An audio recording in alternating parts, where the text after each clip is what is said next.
Alam mo, lahat tayo may mga lugar na kinatatakutan na, 'di ba? Yung mga lugar na iniiwasan natin kapag madilim na. Para sa iba, madilim na iskinita yan o abandonadong building o kaya sementeryo. Pero sa akin, ang lugar na yun ay ang mismong bahay ng lola ko. Nagsimula ang lahat ng to sa isang simpleng anino sa kwarto ko.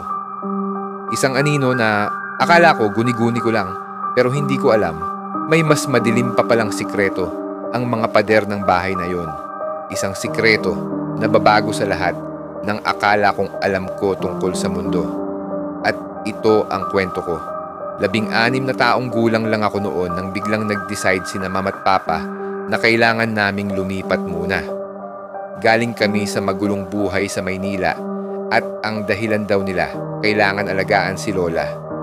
Medyo may sakit na kasi siya noon at mag-isa na lang sa malaking bahay niya sa isang malayong probinsya sa katimugang Luzon.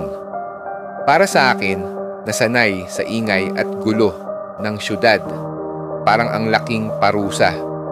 Pero wala akong choice, di ba? Isang linggo lang ang nakalipas. Bit-bit na namin ang mga gamit namin papunta sa isang lugar na parang iniwan na ng panahon. Yung bahay ni Lola, eksakto sa picture na papasok sa isip mo pag sinabing classic na lumang bahay sa probinsya. Gawa sa makapal at maitim na kahoy, may malalaking bintanang kapis na parang laging maalikabok, tapos napapaligiran ng mga higanting puno ng akasya na halos ayaw ng pasikatin ng araw. At yung amoy, alam mo yon, pinaghalong amoy ng lumang kahoy, amoy lupa at parang laging mamasa-masa. Yung amoy na kumakapit sa damit mo, sa balat mo. Nung una, sinubukan ko namang maging positive. Tahimik sa probinsya, sariwa ang hangin, pero may kakaibang bigat sa pakiramdam. Lalo na kapag papalubog na yung araw. Madalas kong marinig si Lola na may binubulong, lalo na kapag papasok ng bahay galing hardin. Mga salitang tabi-tabi po o makikiraan lang po. Akala ko nung una, parte lang ng pagiging matanda niya. Mga pamahiin lang. Ang kwarto ko nasa 2nd palapag. Malaki, mas malaki pa sa kwarto ko sa Maynila, pero grabe, laging malamig.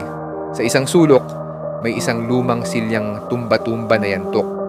Sabi ni mama, paboritong upuan daw yun ng lolo ko na pumanaw na. Tuwing gabi, kapag sarado na ang pinto at patay ang ilaw, ang tanging liwanag lang ay galing sa buwan sa labas. At yung liwanag na to, gumagawa ng mga anino mula sa mga sanga ng puno. Halos isang linggo, yun lang ang nakikita ko, normal, payapa. Hanggang sa dumating yung gabing yon. Isang gabi, hating gabi na siguro, nagising ako kasi uhaw na uhaw ako. Normal naman, babangon lang ako para uminom sa baba. Pero nung pagmulat ko, may napansin akong iba. Sa paanan ng kama ko, sa mismong spot kung saan tumatama yung liwanag ng buwan, may anino. Pero teka, hindi to ordinaryong anino. Kasi yung mga anino ng sanga ng puno, gumagalaw, sumasayaw kasabay ng hangin. Pero itong aninong to, hindi gumagalaw, solid na itim, mas maitim pa sa dilim ng kwarto. Ang hugis niya, parang isang matangkad at payat na tao. Nakatayo lang at parang nakatingin sa direksyon ko. Una, inisip ko, baka tumpok lang ng damit o baka niloloko lang ako ng mga mata ko kasi bagong gising. Pumikit ako ng mariin, nagbabaka sakaling pagmulat ko, wala na. Pero pagmulat ko, nandoon pa rin siya. Hindi gumagalaw, hindi humihinga. Isang perpektong siluet ng tao na gawa sa purong dilim. Grabe, naramdaman ko yung pagkabog ng dibdib ko. Yung lalamunan ko, parang biglang natuyo. Gusto kong sumigaw, tawagin si na mama sa kabilang kwarto, pero walang boses na lumalabas sa akin. Parang paralisado ako sa takot. Hindi ko maalis yung tingin ko sa kanya at pakiramdam ko, ganun din siya sa akin. Kahit wala naman siyang mukha o matang nakikita. Pakiramdam ko, isang oras kaming magkatitigan. Kahit siguro ilang minuto lang talaga yun. Tapos, dahan-dahan, parang lumabnaw yung hugis niya. Unti-unti siyang natunaw sa sahig, parang hinigop ng dilim. Hanggang sa ang natira na lang ay yung pamilyar na anino ng mga sanga ng puno. Kinabukasan, sinubukan kong kumbinsihin yung sarili ko na bangungot lang yun. Sleep paralysis, di ba? Pero yung takot na naramdaman ko, sobrang totoo. At sa loob-loob ko, alam kong hindi yun panaginip. Yun ang unang beses siyang nagpakita. At yun din ang simula ng pagka-realize ko na hindi lang basta luma ang bahay ni Lola, may tinatago itong sikreto. Pagkatapos ng gabing yon, wala nang naging normal. Hindi na ulit nagpakita yung anino sa paanan ng kama ko. Pero yung presensya niya, laging nandyan. Nagsimula sa mga maliliit na bagay. Mga tunog sa gabi.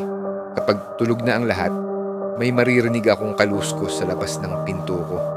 Minsan naman, parang may nagdrag ng paa sa sahig na kahoy sa hallway. Isang hapon, nagbabasa ako sa sala, tapos bigla na lang gumalaw mag-isa yung tumba-tumba ni Lolo. Dahan-dahan lang, pabalik-balik, na parang may nakaupo doon na hindi ko nakikita. Tumayo lahat ng balahibo ko. Tumakbo ako palabas at hinintay ko si Mama na dumating galing palengke. Nung kinuwento ko sa kanya, sabi niya lang, baka hangin lang kahit sarado naman lahat ng bintana. Pero ang pinaka-kinilabutan ako, nung narealize ko, hindi pala siya nag-iisa. Isang gabi, nagsisipilyo ako sa banyo sa baba. Tapos may narinig akong mahinang usapan galing sa sala. Parang bulong, halos hindi maintindihan. Akala ko sina Lola at Papa lang, kaya binaliwala ko. Pero paglabas ko ng banyo, nakita ko si Papa sa kusina. Mag-isang nagkakape. Si Lola tulog na sa kwarto niya. Walang ibang tao sa sala. Pero sigurado ako sa narinig ko, dalawang magkaibang boses. Boses ng lalaki at boses ng babae. Doon na nagbago ang lahat para sa akin. Hindi na tutungkol sa isang anino lang. May iba pa. Mga anino, mga kaluluwa. At lahat sila nakatira sa bahay na to kasama namin. Yung pakiramdam na laging may nanonood lalong lumala. Pag naglalakad ako sa hallway, ramdam ko may mga mata sa likod ko. Pag naliligo ako, may mga aninong dumadaan sa siwang sa ilalim ng pinto. Minsan, sa gilid ng mata ko, may makikita akong mabilis na gumalaw. Isang itim na hugis na parang nagmamadaling magtago sa isang sulok.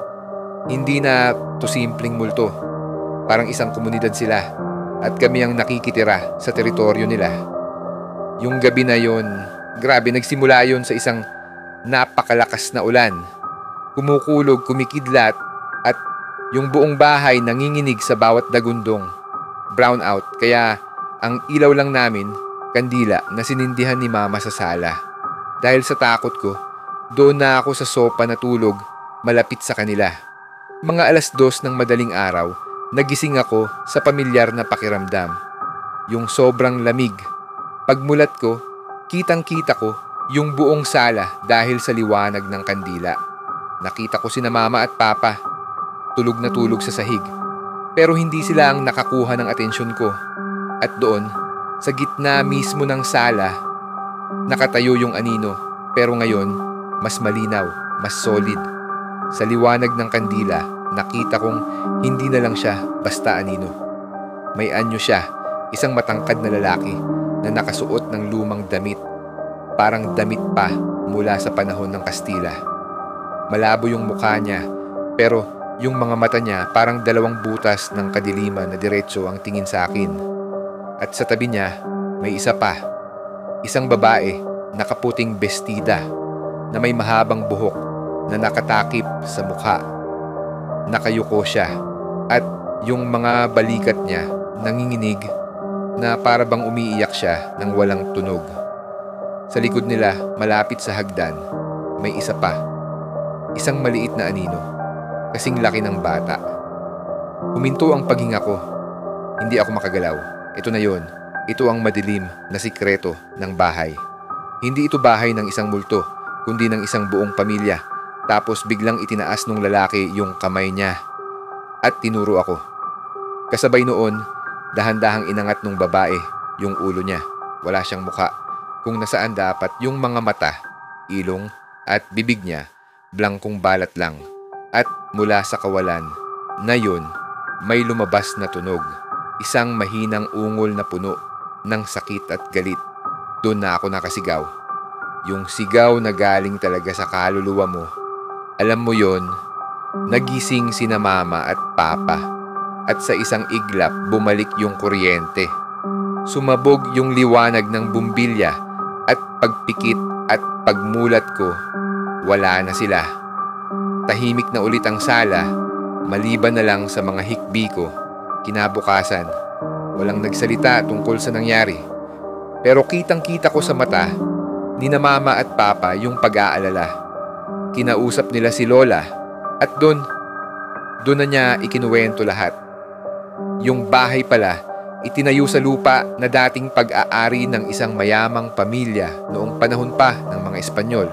At yung pamilyang yon, ama, ina at isang anak, brutal daw na pinatay ng mga tulisan sa loob mismo ng bahay.